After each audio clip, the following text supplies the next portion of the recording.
And welcome back, everybody. I'm Scott here, the Brick Sculpt Review, and we're swinging in the new year with LEGO Marvel 76261, Spider-Man Final Battle from Spider-Man No Way Home. Let's dig into it. Released last year, this set has 900 pieces, room retails for $109.99. And 900 pieces, this set is pretty much a diorama of the final battle of Spider-Man No Way Home, but to me, it's a nice, lovely homage to the Spider-Man in-film universe because it has so many different characters, so many different villains, so many different Spider-Mans that it pretty much wraps up those film series perfectly, in my honest opinion, and that's why it was a big buy for me. Actually, I was really looking forward to this set when it was announced. I don't give a fuck about the Avengers Final Battle, even though I think that's probably the better film. But for a Spider-Man film fan, this is actually a pretty guaranteed buy, and I was glad to finally get it. This set comes with not just one, not just two, but three different variants of Spider-Man, all throughout the Spider-Man film franchise. You have our first of Tom Holland, we also have our Andrew Garfield, and over here we have our Tobey Maguire, all in their respective Spider-Man suits, which are very actually awesome to have. Actually, one of the main reasons why I bought this suit is because I wanted the Tobey Maguire one, because growing up with the original three Sam Raimi films, those Lego sets now are a thing of the past, but very expensive for the minifigures for him and Green Goblin. And this was my opportunity to get at least both of them in their own respective, outfits. Over here we have Tom Holland Spider-Man in his integrated suit. We have Andrew Garfield in his normal suit and Tobey Maguire in his normal suit as well. Each of them are all respective versions, and they come with dual molded legs, which all come in different color schemes. They have their wonderful different designs for the actual suits. I love the Tobey Maguire silver outline. I always love that spider suit. And Andrew Garfield with his big ass eyes, which I think is also cool too. When you rotate them around, they also have their printing in the back, which is about the normal. And actually, like I said, fantastic looking Spider-Man suits. These also come with their own interchangeable minifigure heads, which we'll check out right now. And for the unmasked versions here we have, I personally really enjoy the Andrew Garfield because this hairpiece is fucking phenomenal. I mean, that thing is huge and it really does kind of get him, it gets the character right. But they all have the hairpieces. They all also have their own back heads. They do have dual printing on the heads themselves. I really do like the old age lines in Tobey Maguire's as well. That's pretty nice. And on the back here we have the more concerned faces and whatnot, except for Tobey Maguire, because he's never really concerned. He's just Tobey Maguire. And that's pretty much it for the Spider-Man. Let's go on to the Rogue Gallery, or some of the Sinister Six, as we can say. Actually, we're going to slide these guys back in there because I forgot to talk about their accessories, which they do come with a few of these web slinger things. They just kind of hold in the arms there. I don't really care for them as much. It's just a little bit too much, to be honest with you. It gives you a shitload of extra ones. But it's kind of hard to put them in basically the poses that you want because you need to have them to click onto around the raffles and whatnot, but you can't really do that. So thanks for the pieces, but no thanks. And over here in the villain section, we have Green Goblin, we have Dr. Ock, and we have over here Electro. Now, they're all sporting their No Way Home outfits, so they're not sporting their original film outfits, which is actually a very big relief because Electro fucking sucked, I think, originally. I did not care for that one. Actually, I don't even care for Amazing Spider-Man that much. I was actually dragged to go watch Amazing Spider-Man 2 on my birthday. Never saw the first one. I just walked out and was like, okay, that's cool, I guess. It doesn't beat the original Spider-Man 1 and 2, but that's okay. Anyway, so respectfully, we do have them in their actual in-film costumes with all their wonderful hair pieces and their extensions as well. My favorite probably going to be the Dr. Ock because I just think he adds a lot of new details to it. I love the back end with the theatrical arms, which were actually CGI in this film. They were not done with puppetry like the other one was. I mean, they used CGI in Spider-Man 2, but, they used puppetry as well. But Dr. Ock here is coming hard with this wonderful print on the actual body and the legs. Really love that as well. And he has it on the back as well. He has this nice little piece here to hold these things in. They do have some playability. They can move, and I love that they can do a lot of bending to it. This is my first Dr. Ock figure, so this is actually pretty dope for me to see how this works. He does come with two faces. You have him with the glasses on when he's trying to get the power of the sun, which I love it. And then over here, he still has the glasses on, but a little bit happier because he does that heel change, throughout the movie, which is very fantastic. Comes with that nice normal hairpiece. And yeah, he's a very fantastic figure. Over here, we're coming to the next slide is Electro, who also gets a lot of love and attention with the nice electric I guess this electricity coming from his body. That's what he is. He has two electric beams coming out of his hands with the transparent clinger pieces, which I really enjoy. His whole suit is actually very awesomely detailed as well. He has the pockets on his pants. He has the wonderful printing for a design on his actual torso. And he has two faces as well. I love his hairpiece, love the electroness to it, and you can kind of see his second doesn't really have any printing on the back of his head because you have to have that nice little fade cut he has on him. And the back part is probably my least favorite because it's such a large monstrosity just to get him on there. He looks like he's actually flying instead of really shooting anything, kind of like a butterfly effect. Not really my favorite, but you know, it gets the job done. It shows off his powers. Again, they didn't do blue like in Amazing Spider-Man 2. They decided to go with the yellow for normal lightning, which is kind of cool. But it's an Electro figure right there. And then we have the last but not least Green Goblin, who is actually the worst figure in this entire set because he's such a lack in detail. He does have two of his goblin bombs or pumpkin bombs, not really sure what they're called. I don't have the other one on me, I just have the one in his hand. His torso has the printing. You have some of the torn jacket he wears, which is, I wish they gave him a hoodie in this one, at least the option to have one. I think that would make it better. No printing on the legs, very lacking on that. Kind of wish they did more like they did with the other two. And his back does have the same printing as the front, basically, to add on more detail. His head does have two on here. You have the evil one, and then you have the flying one, which is just cocky. I like this one better. The evil one's pretty good. The hair is actually pretty phenomenal. I actually enjoy that hairpiece on him. But yeah, that's pretty much it. Not really a big fan of this figure, which is sad because one of the reasons why I bought this set. And yeah, no, Doc Ock and Electro are the better figures, I think, in my opinion, for the villains. But enough for the cool ones. Let's go to the lame ones. And over here we have two Normies and Doctor Strange, the last three of our 9 minifigures. Now Ned over here is coming straight with a nice printed torso with his nice Letterman jacket and the back as well. Really enjoy this figure's look because this is a basic nice little figure. He has two faces. No real peril or distraught in his face over here. Has a hairpiece. Actually, the actor who played Ned lost 102 pounds for this role, which I did not know and found out earlier today. And he has no printed pants.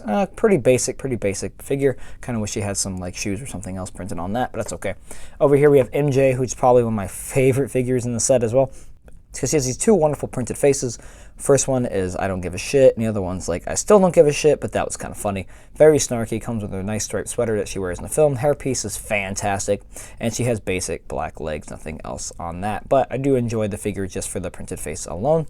Alright, and over here we have Doctor Strange with his nice, wonderful molded cape piece, which I think is very awesome. Reminds me a lot of the Batman from the Batman Returns and Batman 89 sets when you get those.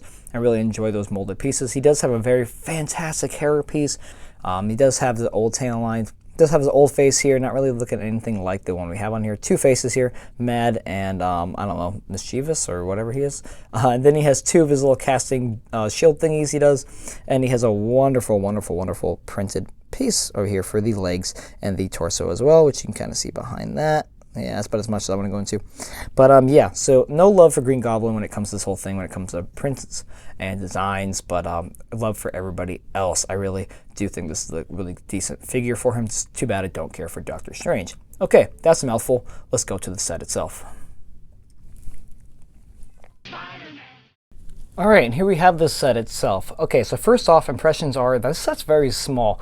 I actually got rid of my Darth Vader's castle. I just kind of packed it up to make room for this because I thought it was going to be kind of big. But no, it's actually very small, which is very, very convenient for a lot of collectors because that means you have room to put this somewhere. And I guess all the other Final Battle dioramas are kind of like this. This is also my first diorama set. I do not care for them. Especially the Star Wars ones. I just don't see the playability. So this is really marketed to people who just like to have collectors and have nice little scenes. And like I said, this is kind of something that I just really enjoy. But that being said, yeah, it's very small. It's stable, yes. It's light, yes. And it consists of mainly two main pieces. You have the Statue of Liberty head here, and you have the base plate itself. Now, some things you will see on here is that it is cluttered full of shit, which is fine, because you really need all of that to kind of put your figures on and pose in different places.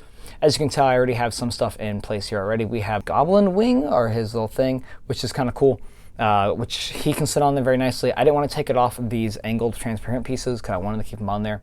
Which, by the way, keeping the figures on these is kind of a pain in the ass itself. I'm kind of annoyed how kind of wonky that is, but other than that, it's all right. As you can tell, you have a lot of little details in here as well. At that nice little bucket, that one little tool here, and then we have her web with one of the cures on that, which I need to use, two generators for Electro, and I have over here in the corner the Universe Cube or Spell Cube or whatever the fuck that was. I only saw the movie once and that was in theaters. I tried to watch it again, but apparently you can't really find this anywhere streaming unless you have Hulu or a subscription. It's not on Disney Plus, which I thought was strange, maybe because that's with the Sony thing, but anyway. So yes, And the main piece is going to be the Statue of Liberty itself, which actually has a few little Easter eggs in and out of itself, which is kind of cool. One of the main big ones, as you can see, there is some tan pieces because Sandman is actually in this fight, but he's not a minifigure. Instead, they just kind of give him a hand and put the sand around. Lizard, or Lizard Man, whatever he's called, from Amazing Spider-Man 1, he's also in this film, but as you can tell, he's not a minifigure from when we just went through it, and he's nowhere really clear to be in the set. But that being said, let's dig into the first main part, which is actually the head itself. So the head's going to be in that nice copper color. It does have some pieces which are stickered, which I think are kind of dumb. I kind of wish they had to use actual copper pieces for those instead.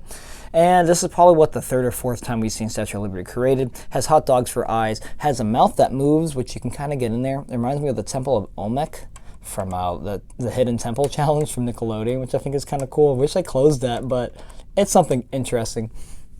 Over here, we have a top, which is not the most stable thing. It's not really connected, and these can easily just come down, which I think is a pretty shitty design. I actually kind of wish those were more connected in there, just for stability reasons, but it does have some other things on it as well. So in here, we can take this top off, and inside, we have pretty much a hollow head with nothing really much to talk about, but we do have, if I can take it out, Sandman's hand, which you could put anywhere on the set and act like he's reaching out for Peter. We're going to put that back in there, though, because that's kind of a cool little piece. A nice little Easter egg, which is inside, and you can just close this back up, such as that way.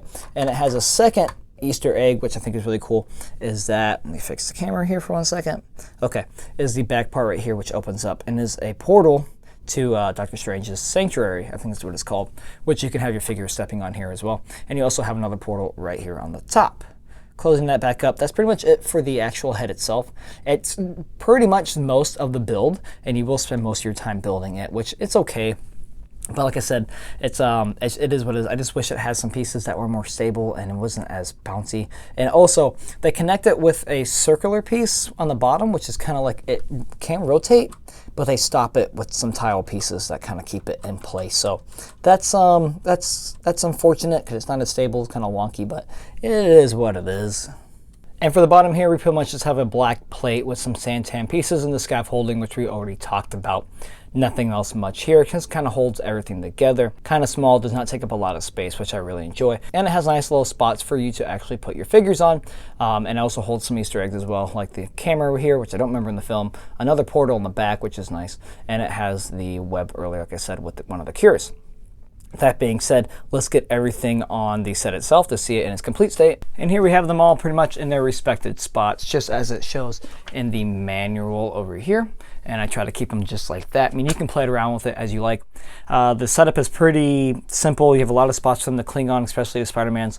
I do hate these transparent angle pieces because they are not the most stable things. Green Goblin is one of the best examples. He kind of just sits there, but he's easily can knock off. But Electro kind of hangs pretty tight, but everything else is pretty solid. On the back, you could also add some more details, but yeah, that's pretty much everything put together, which makes up for a nice, wonderful diorama of the final battle. Overall, the LEGO Marvel 76261 Spider-Man Final Battle from Spider-Man No Way Home is a pretty decent diorama. For my first one, I'm not really impressed, but I enjoyed the build, and I thought it was actually pays homage nicely to the scene. And like I said, for Spider-Man film fans, this is actually a really dope thing to have because you get a lot of love and attention to those films and to this film itself. Now, for 9 minifigures, you get a wonderful selection. Really enjoy it. The build's not too small. The build is not too big, so it doesn't take up too much space, so you have room for more.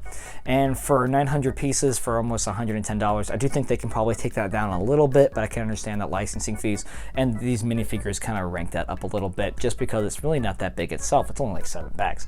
So if you're a LEGO Marvel fan and you're a fan of these movies and the Marvel Universe and for the Spider-Man film series, go pick it up. It's actually a really pretty decent buy, and I'm pretty impressed so far in 2024 with this 2023 set. Well, I'm Scott. Those are the bricks, and that was the review. Thank you for watching. As always, like and subscribe and comment if you enjoyed this set, if you have this set, or if you want this set. We can talk more about it in the comments below.